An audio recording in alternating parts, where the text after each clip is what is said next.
Alright, sorry for that cutting off. I didn't realize that was on my last slide. So anyway, he has one standard gone, and so he's down to 7. I'm still at 8. So we go to Peasant's turn 3. Well, again, he gets some charges off. If you look on the left, well, let's zoom in. His men-at-arms charge my Knights Errant. They needed a decent roll, not an insane one. I think they needed an 8, but they got it and got that charge. So I think I'm good there. I think ultimately I'm going to win, but certainly not as good as if I'd got all my charging bonuses. This really scared me. That unit that fled my initial charge, men-at-arms, rallied on Peasant's turn 2, and on Peasant's turn 3 were able to make the charge into the flank of that unit, and I am in some serious trouble. That's static combat res. What? Charge. We both have a flank. He's 4 or 5. I think he's got a good chance of breaking me there, and if he does, both those guys are going to go into the flank of my Knight of the Realm unit that's with the Grail Relique. So really concerned, really concerned about that. And these guys charge and make it into my Grail Knights. What's up with these peasants? They're running everywhere. I'm not worried. I think I've got him. I'll beat him. He might be stubborn for a turn or two, but those Grail Knights are pretty tough. So there's an overview of the board. So yeah, the Knights of the Realm that were charged in the flank, they got beat, lost their standard. This picture still shows the standard. That's because I just hadn't taken them out yet. So we're down to 7-7, and those guys are going to be able to fight again this same round with my Knight of the Realm that's tied up with their Grail Relique. So I think this battle is slipping away in a hurry because I was unable to break that battle standard bearer. What happened? I couldn't believe it. If you'll notice, I didn't do a single wound on his guys. He killed 2 Knights Errant and broke and ran down the Knights Errant. Oh, the shame. Oh, I couldn't believe it. So he's at 7. I'm down to 6. I'm getting a little bit nervous here. Yeah, this is before we fight the combat. Because his battle standard bearer kind of pursued my original Knight of the Realm unit at an angle, he was able to get into the flank of these guys. And couldn't believe it. He started off static combat res 5, and after wounds, I won combat by 1. And so his men-at-arms stuck. His Grail Relique actually failed with the reroll, and then his battle standard bearer failed with the reroll. So he automatically dies. The Grail Relique, even though in the picture the Grail Relique itself is still there, it gets removed because that's a standard. And so all of a sudden peasants are down to 5. So I've regained the lead, and I don't like that unit being on my flank, but I'm able to reform, and so I like my chances there. So what I thought the battle was crumbling and probably should have crumbled, all of a sudden it looks much better.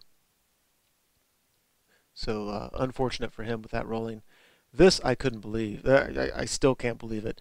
His lowly peasants hitting on 5s, wounding on 3s, armor saves a 4 up, ward saves a 6. He kills 3 Grail Knights. I I kill only 4 of him, so we stick around. So there's a cleaned up version of it, Peasants 3, and I go ahead and reform so I can do more fighting on the next round of combat. So to Aristocracy turn 3, I turned my Questy Knights around. They had chased the unit before that when we had beat them, hoping to get into his fast cav, but I didn't make it far enough. So he brought his fast cav around on his turn, and now I'm reforming on my turn to get my Questy Knights back into the fight. I rally the Knights of the Realm in the middle, so I have 2 units of Knights ready to face the men-at-arms unit should my Grail Knights not break them. They should be stubborn, but they're only going to be stubborn 6, so I think I have a good chance of winning and beating them there, or at least a decent chance. I should get a bunch of wounds. So yeah, after combat I killed just a few, and he's still good. So that kind of hurts me there. And we go to Peasants turn 4. So I'm confident with my battle in the middle, because pretty soon he's not going to be stubborn. So my battle standard bearer I think is going to win pretty soon, but it needs to be in a hurry because in the lower left-hand corner, those men-at-arms are coming up to flank charge me. Those are the same ones that killed my Knights Errant, so they're a little bit cocky right now. There at the top, he brought his fast cav into the flank, into the rear of my Grail Knight unit, and that is bad because one, they can allocate attacks on my general. She's just a damsel, it's real easy to kill. So what I did is I took every Grail Knight that could and turned him around to hit the fast cav to try to kill them before they could hurt her. And if I can kill them all, then I won't get the +2 rear bonus or the +1 charging bonus. So another look, those guys are just hanging around. That is before the fighting. I don't know why I need so many angles here.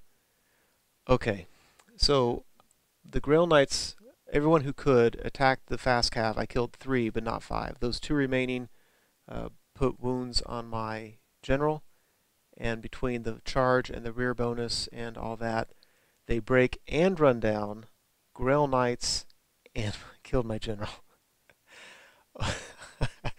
I mean, the shame of it. I couldn't believe it. So peasants are regaining the lead. They're at 5. I'm at 3. One more lost banner, and I am done for the game. Ay, oi, oi. Good news is at least these guys broke. So the men-at-arms standard is gone. So I'm at 3. So, but he's at 4, and I was able to reform. So if he gets the charge in, at least he's not in my flank. And if I charge him, I think I'm gonna beat him pretty easily. So yeah, we're looking okay. Aristocracy turn 4. I charge. Yeah, that's right. That was his turn. So this is my turn. So I charge his men-at-arms. I have an opportunity to get a banner, and I really needed that. My questy knights come into the flank of his men-at-arms. Very confident about that. Not sure why. Oh, my Knights of the Realm in the middle couldn't see the men-at-arms, so I had to just reform so they can help in a couple turns with that fight. But I'm confident my questy Knights, I may not break them, but I might. Because unless he kills some, he's not going to be steadfast, and I'm going to have a lot of wounds. We'll have to see how that goes. Close-up picture there, close-up picture there, and boom, 3-3. So the next turn, the next team to lose a banner or a general loses the game. I've got a banner and a battle standard bearer here. I've got a standard with my questy knights. He's got a general worth 2 and only 1 banner left. And that's locked in combat with my questy knights. So he killed 2 of my guys. I killed only a couple of his. So he reforms, and now this isn't looking quite as promising. I really need to make some saves here. His strength 4 is really doing a number of my guys. Wounding on 3s, and then the -1 modifier to my armor saves.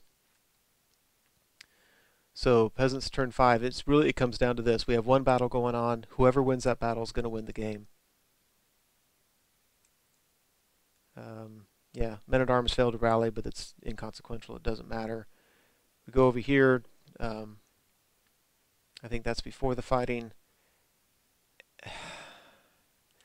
And after the fighting, he kills a couple, has plenty of combat res, breaks them, doesn't run me down, but it doesn't matter. I'm down the standard.